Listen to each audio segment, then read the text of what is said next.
Welcome to క్షణం TV. Guntakal MLA Gummanuru Jayaram సమక్షంలో ఆలూరు నియోజకవర్గంలో వైసీపీ పార్టీని వీడి తెదేపా పార్టీలోకి చేరడానికి అక్రమార్కులు సిద్దమయ్యారని, దీనిపై టీడీపీ గెలుపు కోసం ఆర్నిశలు పనిచేసిన నాయకులు ఆగ్రహం వ్యక్తం చేశారు. అక్రమార్కులు టీడీపీ పార్టీలోకి వస్తున్నారన్న సమాచారం అందిందని, ఇలాంటి నాయకులను ముఖ్యమంత్రి చంద్రబాబు తెదేపాలోకి ఆహ్వానించవద్దని హోళగుంద మండలానికి చెందిన పంపాపతి వాల్మీకి రాజా పంపాన గౌడ్ సీఎం చంద్రబాబుకు విజ్ఞప్తి చేశారు.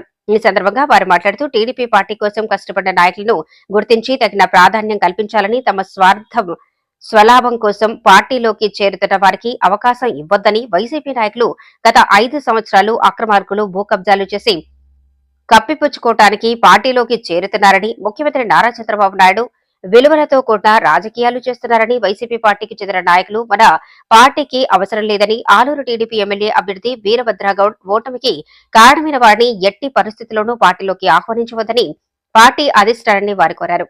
ఎన్నికల అనంతరం వైసీపీ పార్టీ వారిని పార్టీలోకి చేర్చుకోరాదని ముఖ్యమంత్రి చంద్రబాబు చెప్పారని, పార్టీ ఆదేశాలను తప్పనిసరిగా పాటించి కష్టపడిన టీడీపీ నాయకులకు, కార్యకర్తలకు న్యాయం చేయాలన్నారు.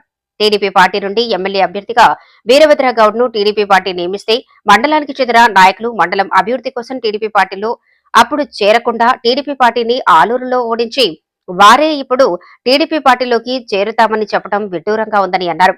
పార్టీ మారితే శ్రీ దేవరగట్టు మాల మల్లేశ్వర చైర్మన్ కూడా మారే సాంప్రదాయం ఉందని, ఇప్పుడు ప్రభుత్వం మారిందని, కమిటీ చైర్మన్ కూడా మారతారని, ఆలూరు నియోజకవర్గంలో ఉండే టీడీపీ నేతలకు అవకాశం ఇచ్చి సహకరించాలని మాజీ మంత్రి, ప్రస్తుతం గుంతకల్లు ఎమ్మెల్యే గుమ్మనూరు జయరాం ను ఆలూరు టీడీపీ నాయకులు కోరారు. ఈ కార్యక్రమంలో టీడీపీ నాయకులు, కార్యకర్తలు పాల్గొన్నారు.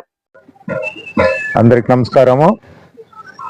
ఈరోజు ఈ సాయంత్రం పూట ఇక్కడ కల ముఖ్య కారణం ఏమంటే, నిన్న మన గుంతకల్ ఎమ్మెల్యే గారు గుమ్మనూరు జయరాం గారు ఒక స్టేట్మెంట్ ఇచ్చారు దేవరగట్టులో. ఏమంటే, ఇట్లా మన హొళగుందలో ఉండే ఎంపీపీలని మరియు ఎంపీటీసీలు 6 మంది ఎంపీటీసీలని తెలుగుదేశంలో చేర్చుకుంటా అని. కానీ ఇది ఏం న్యాయమని నేను అడుగుతున్నా.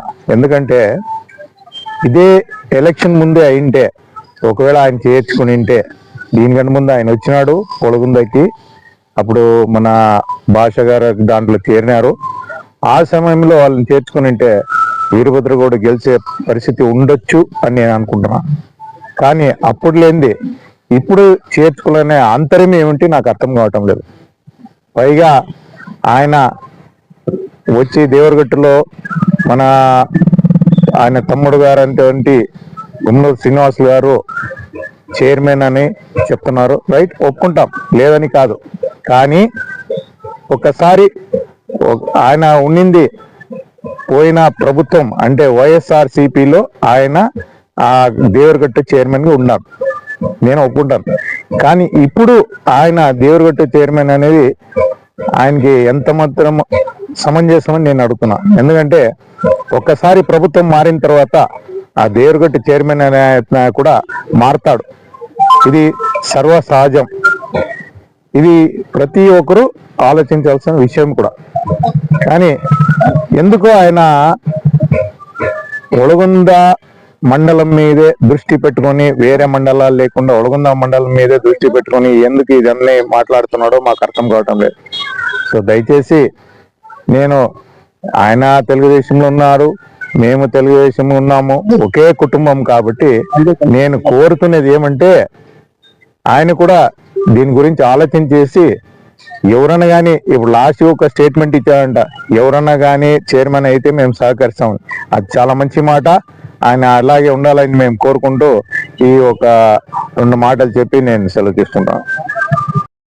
ఇక్కడ వచ్చిన తెలుగుదేశం కార్యకర్తలకు అందరికీ నమస్కారము. ఈరోజు మన పార్టీ కార్యకర్తలు కానీ మనం అందరూ గుమ్మనూరు జయరాం గారు పార్టీలో చేర్పించుకుంటామని అంటున్నాడు.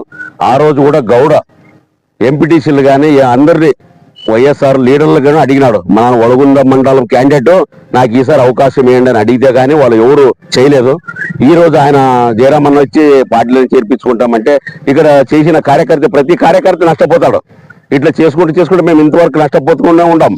అధిష్టానం కూడా చంద్రబాబు నాయుడు పార్టీకి ద్రోహం చేసేవాళ్ళు వద్దని చెప్తే కానీ వీళ్ళే చెప్పేది కూర్చొని మేము చేర్పించుకుంటాము అంటే ఇది మంచి పద్ధతి కాదు. పార్టీ వాళ్ళని ద్రోహం చేసినట్టయితే అది వైఎస్ఆర్ వాళ్ళు ఏం అవసరం లేదు మనకి. ఇప్పుడు ఏం అవసరం ఉంది? ఎలక్షన్ అయిపోయింది, అప్పుడే చేరింటే గౌరవ 20,000 మెజార్టీ గెలుస్తుండే అప్పుడు చేరింటే మనకి. ఎందుకంటే ఈ జెండా ఆలూరు జెండా ఎగిరిస్తుండేవి వాళ్ళు, అప్పుడే చేసింటిది. వలగుంద మండలం క్యాండిడేట్ అని అడుక్కున్నాడు కూడా గౌడ. ఎంతో మంది ఫోన్ చేసి చూడండి ఆయన వలగుంద మండలం డెవలప్మెంట్ చేస్తానంటే కూడా ఒక్కరైనా దాన్ని సహకరించలేదు, ఎంపీటీసీలు కానీ ఎవరైనా కానీ. ఈ రోజు జయరామ్ అన్న ఇట్లా మాట్లాడడం అది సరైన పద్ధతి కాదు. పార్టీ వాళ్ళు కూడా ఆలోచించాలా. పార్టీ కష్టపడిన వాళ్ళు కార్యకర్తలు కానీ అందరూ చాలా మంది కష్టపడిన వాళ్ళు ఉంటారు. 20 సంవత్సరాలు 30 సంవత్సరాల నుండి కష్టపడి ఉంటారు. ఈ రోజు ఆ పార్టీ వస్తుంది, ఈ రోజు ఈ పార్టీ వాళ్ళ స్వార్థం కోసం వస్తారు, కానీ వాళ్ళు నిజమైన పార్టీ కార్యకర్తలు కాదు. నిజమైన పార్టీ కార్యకర్తలు ఉంటే ఇది ఉంటుంది మనకి. గౌడ్ ఎప్పుడో గెలిచి జెండా 2 తూర్లు పెట్టుకున్నా కూడా జెండా ఎగురుకున్నట్లు ఉండేది అంటే మళ్ళీ మాకు వాళ్ళు సరిగ్గా చేయలేక కదా మనం ఇట్లా ఉండేది. దానికే ఇది మంచి పద్ధతి కాదని మేము కోరుకుంటున్నాను. పోయిన ఎన్నికలు ఎలక్షన్ అయిన తర్వాత మన శ్రీ ముఖ్యమంత్రి నారా చంద్రబాబు నాయుడు గారు చెప్పారు. ఏం చెప్పారంటే వైఎస్ఆర్ లో అక్రమాలు అన్యాయాలు చేసిన వాళ్లను మా పార్టీలో తీసుకోవద్దని చెప్పి ముందే చెప్పారు వాళ్ళు. అంత చంద్రబాబు నాయుడు గారే చెప్పారు, ముఖ్యమంత్రి గారే చెప్పారు. కానీ ఇప్పుడు మన గుంతకల్ ఎమ్మెల్యే గారు ఎంపీపీలు ఆ తర్వాత ఎంపీటీసీలు తీసుకుంటారంటారంటే ఇది మంచి పద్ధతి కాదు. ఇది ఎందుకంటారంటే వాళ్ళు ఏం చేసినారో ఏం లేదో, వైఎస్ఆర్ లో ఉన్నప్పుడు ఎన్ని అక్రమాలు చేశారో ఎన్ని అన్యాయాలు చేసినారో అవన్నీ తెలీదు. అవన్నీ ఏమంటే అవన్నీ దోచుకోవడానికే మా పార్టీలో వస్తున్నారు తప్ప వేరే విధంగా ఏం లేదు. ఎలక్షన్ ముందు వచ్చింటే మా క్యాండిడేట్ గెలిచేవాడు కదా. ఎలక్షన్ అంతా ఇప్పుడు వైఎస్ఆర్ లో గెలిపించిన తర్వాత మా పార్టీలోకి వస్తే ఏం లాభం ఏముంది? ఇప్పుడు ఏమిటంటే వాళ్ళు తప్పులు చేసినవన్నీ కప్పిపుచ్చుకోవడానికే కానీ ఏ విధంగా మా పార్టీకి సహాయ సహకారాలు ఉండవు. అందుకే దయచేసి ఎవరు ఆ పార్టీలో ఉన్న వాళ్ళు ఆ పార్టీలో ఉండేదే మంచిది. ఎందుకంటే మన గుంతకల్ ఎమ్మెల్యే గారు జయరామ్ గారు ఏమంటే మంచి వాళ్ళని చెప్పి మన ముఖ్యమంత్రి చంద్రబాబు నాయుడు గారు టికెట్ ఇచ్చారు. ఆయన మంచి వాళ్ళు కాబట్టి గెలిచారు. కానీ ఏమంటే అప్పుడే సోక వచ్చింటే కూడా మంచి పద్ధతి ఉండేది, మా క్యాండిడేట్ కూడా గెలిచేది. అప్పుడు ఎందుకు రాలేదు వీళ్ళు? అప్పుడు రాకున్నట్ల ఇప్పుడు పార్టీ వచ్చిన తర్వాత ఈ అధికారంలో వచ్చి మళ్ళా అన్యాయాలు అక్రమాలు చేసేది మంచి పద్ధతి కాదు. ఎక్కడున్న వాళ్ళు అక్కడ ఉంటే బాగుంటుందని చెప్పి మేము కోరుతున్నాం అంతే.